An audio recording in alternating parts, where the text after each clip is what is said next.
আর এবার নজর রাখবো রোহিঙ্গা সন্দেহে কোপানোর চেষ্টা। হ্যাঁ, অভিযোগ অন্তত এমনটাই উঠে আসছে। সুপুরি ব্যবসায়ীকে রোহিঙ্গা বলে সন্দেহ আর তাকে কোপানোর চেষ্টার অভিযোগ। আগে দেখি ছবিটা দেখাই। এটা আমার বাবারই রাস্তা। আপনার বাবা? আমার বাবারই রাস্তা। তুই যা বেরো। এর শয়তান।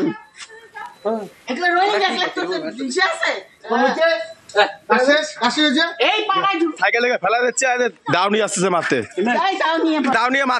আমরা বাড়ির সামনে যাচ্ছি, ওর বাড়ি ঢুকে রাস্তা, ওরা আমাদেরকে চোর বলতেছে। ঠিক আছে, আর হামলার মুহূর্তের ভিডিও ইতিমধ্যে ভাইরাল। রকি রয়েছে আমার সঙ্গে। রকি, এই ঘটনার সূত্রপাত কোথা থেকে, কি কারণে সুপুরি ব্যবসায়ীকে রোহিঙ্গা বলে সন্দেহ হলো? তোমাকে প্রথমে বলে রাখতে চাবো, সুপারি ব্যবসায়ীকে রোহিঙ্গা অপবাদ দিয়ে কিন্তু ধারালো অস্ত্র দিয়ে হামলার অভিযোগ এবং সেই ভিডিও ইতিমধ্যে ভাইরাল হয়েছে।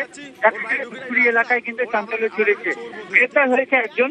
সূত্র মারফত যেটা জানা গিয়েছে, ধূপগুড়ি তারকুড়িয়া গ্রাম পঞ্চায়েতের অন্তর্গত ভেমকে এলাকার বাসিন্দা মিল্টন হোসেন এবং তার বন্ধু ব্যবসা করেন এবং তিনি বাড়ি বাড়ি গিয়ে সুপারি, কাঁচা সুপারি কেনেন এবং তা বিক্রি করে ব্যবসা চালান। এইভাবে কিন্তু ধূপগুড়ি নেতাজিপাড়া এলাকায় যখন তিনি যান, সেখানে কোনো দেবনাথের বাড়ির উল্টো কাছে একটি বাড়িতে গিয়ে সুপারি গাছের থেকে সুপারি কিনে এবং তিনি বের হয়ে আসতে থাকেন। এই সময় কিন্তু বাড়ির উল্টো পাশে যে প্রণব দেবনাথ, তিনি অক্ষত ব্যবস্থা কিছু নেওয়া গেছে এই গোটা ঘটনায়?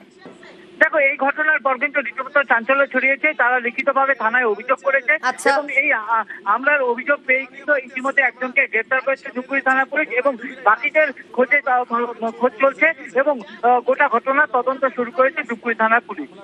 বেশ, আমি সুপারি কাজ করি, গাছ থেকে পাইলে হাটে নিয়ে আসি বিক্রি করি। আমার 3টা ছেলে, পাশের বাড়ি কাকি একটা দাদার বাড়িতে পার নিলাম, অলরেডি পার নেওয়া হয়ে গেছে। আমরা আসতেছি, আমাকে বলতেছে চোর, রোহিঙ্গা। আমরা বললাম আমাদের চোর কেন করলে? তখন লাফাই আসলো ওই মহিলাটা, 2-3 জন মিলে। তারপরে বললো কি তাড়াতাড়ি দাওটা নিয়ে। তখন আমাদের সাইকেলটাকে ঠিকাই দিল, দাও নিয়ে এসে মারতেছে। তখন আমরা ভাইকে এই জায়গায় ছুটে চলে আসলাম। 2জন ছেলে, তারা সুপারির ব্যবসা করে। হঠাৎ করে পাশের বাড়ির থেকে ওদেরকে বলছে এরা রোহিঙ্গা, বিভিন্ন রকম উচ্চবাচ্য কথা বলে। পাশের থেকে আর একজন ধারালো অস্ত্র নিয়ে তাড়া করে। তাই আমরা এই বিষয়টাকে সামনে রেখে আইসি সাহেবকে কমপ্লেন দিলাম। এই ঘটনা কি কাউকে আটক করেছে? একজনকে অ্যারেস্ট করেছে, বাকি আসামির জন্য দেখছে বিষয়টা। বিভিন্ন প্রান্ত থেকে বিভিন্ন অভিযোগ উঠে আসছে। বিএলওরা বারবার অভিযোগ করছেন যে তাদের কাজের প্রেসার পড়ছে, মারাত্মকভাবে প্রেসার পড়ছে এবং এসআইআর চাপে আরো এক বিএলও অসুস্থ হবার খবর পাওয়া যাচ্ছে। ফর্ম জমা নিতে বেরিয়ে বিএলও অসুস্থ হয়ে পড়েন বলে অভিযোগ। কাটোয়ার 147 নম্বর বুথে এই ঘটনা ঘটেছে। ঠিক কি ঘটেছে রণদেব জানাতে পারবে আরো ডিটেল? রণদেব।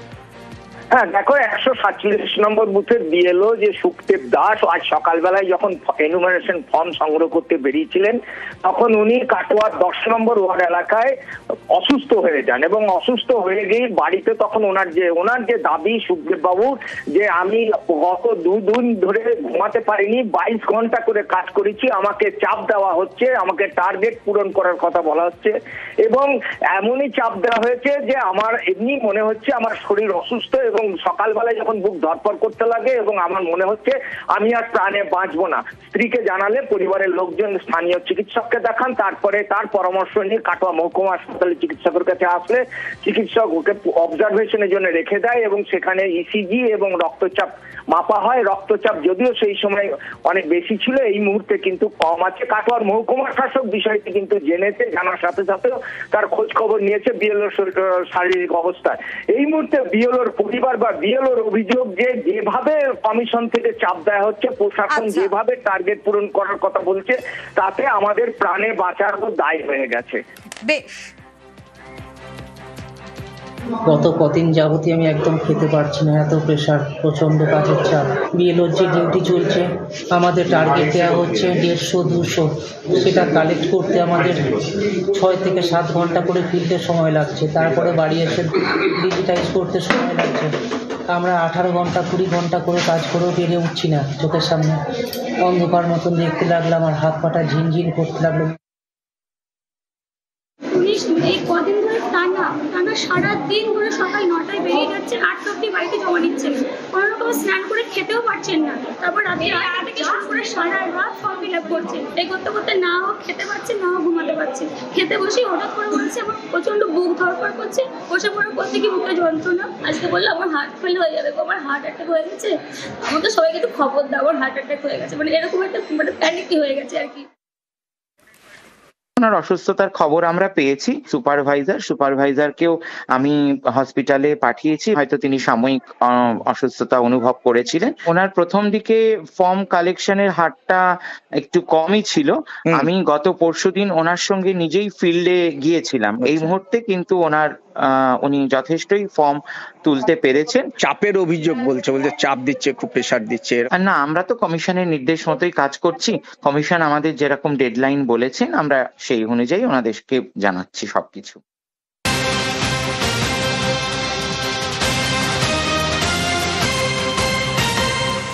আর এ তো একটা ঘটনা গেল, এরপর এসআইআর এর চাপে বিএলওর স্ট্রোক হয়ে গেছে এমন অভিযোগ উঠে আসছে উত্তর 24 পরগনার মচলন্দপুরে। কি অভিযোগ জিয়াউল জানাতে পারবে আরো ডিটেল। জিয়াউল, একদম দেখো, এসআইআর আতঙ্কে কাজের চাপে কিন্তু স্ট্রক হলেন এক বিএলও। চাঞ্চল্যকর অভিযোগ মসলন্দপুর এলাকায়। অর্থাৎ এই বিএলও যখন কাজ করছিলেন তখনই তার স্ট্রক হয় এবং সেখান থেকে উদ্ধার করে হাসপাতালে ভর্তি করা হয়েছে। মূলত পরিবার যেটা অভিযোগ দাবি করছেন যে দীর্ঘ এই এসআইআর প্রক্রিয়া শুরু হওয়ার পর থেকে প্রচন্ড মানসিক চাপে ছিলেন, রাত নেই দিন নেই তিনি কাজ করে যাচ্ছিলেন এবং বারংবার বলছিলেন তিনি হয়তো এসআইআর ফর্ম ফিল আপ করতে করতেই তিনি মারা যাবেন। এবং আজকে যখন তিনি অর্থাৎ এই এলাকায় গিয়ে কাজ করছিলেন, একটি বাড়িতে ভোটারের বাড়িতে কাজ করছিলেন, সেই সময় প্রচন্ড মানসিক চাপে তিনি অসুস্থ হয়ে পড়েন এবং স্ট্রোক হয় এবং তাকে উদ্ধার করে হাসপাতালে ভর্তি করা হয়।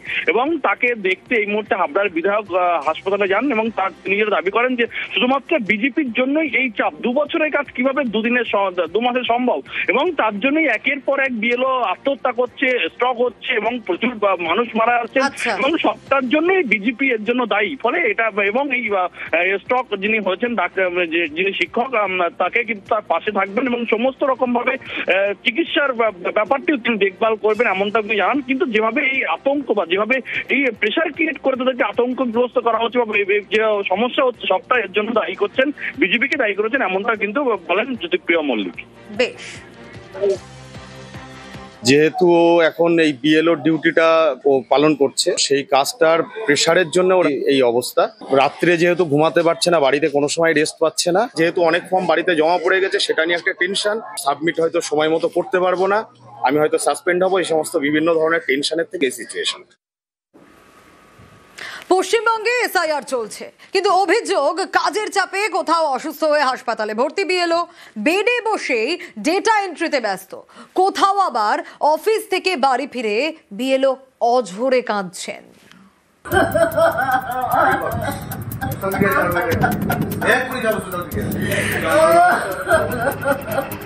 আমি তো বলছি কাজে করে পিছিয়ে নেই তো, মোটামুটি করে কাজে করে পিছিয়ে নেই তো।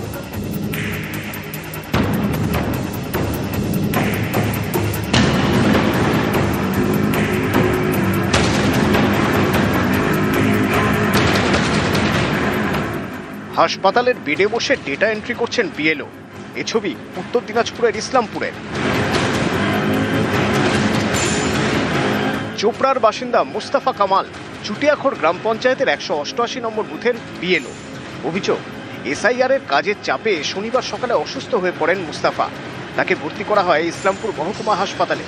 অভিযোগ, কাজের চাপ এতটাই যে হাসপাতালের বেডে বসে ডেটা এন্ট্রির কাজ করেন। সারাদিন বসে থেকে থেকে থেকে থেকে পাগুলো গেছে ফুলে, প্রচন্ড ব্যথা, আর এদিকে শরীর ক্লান্ত হয়ে পড়েছে। এ নিয়ে আমি বাড়িতে আমি রাত 2টা পর্যন্ত কাজ করেছি। শরীর দুর্বল হয়ে যাওয়াতে কাল থেকে আমি আবার চলাফেরা করতে পারি না। এর মধ্যে আমি চাপ দিচ্ছি যে 25 তারিখের মধ্যে আমাদের ফর্ম জমা দিতে হবে। সম্ভব না স্যার, আমি কেন, কেউ দিতে পারবে।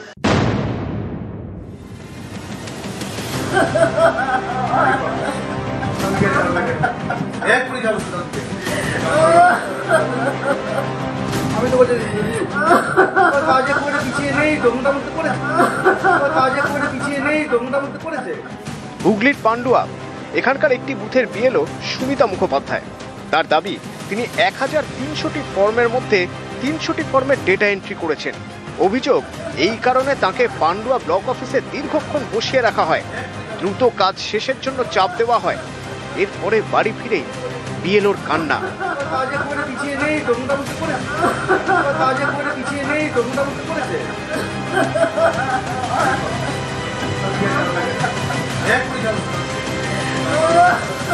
আমার কাজটা ডিলে হয়েছে এই কারণে আমি অ্যাডিশনাল বিএলও পরে পেয়েছি আপনাদের টেকনিক্যাল ফল্টের জন্য। আমার 10 বছর আগে থেকে অ্যাক্সিডেন্ট হয়েছিল, এই অ্যাক্সিডেন্টের পর থেকে কিন্তু আমার নিউরোসাইকিয়াট্রিস্টকে দেখাতে হয়, মেডিসিন নিতে হয়।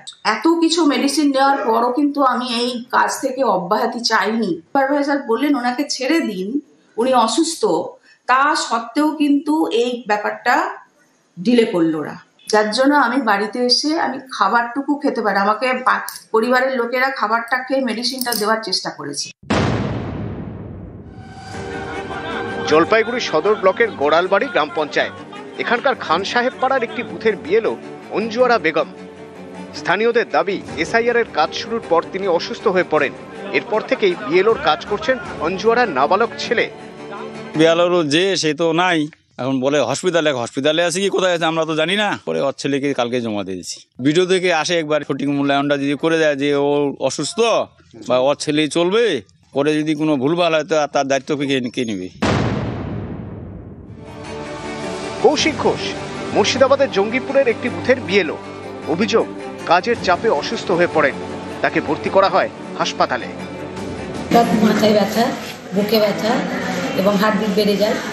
এই সমস্যায় আমরা কাজ করতে বাড়িতেও অসুস্থ হয়ে একদম সেন্সলেস হওয়ার অবস্থা, মাথায় জল দিয়ে আমরা সঙ্গে সঙ্গে ডাক্তারবাবুকে নিয়ে আসি। কাজের চাপ কি প্রচণ্ড কাজের চাপ। নিউজ 18 বাংলা।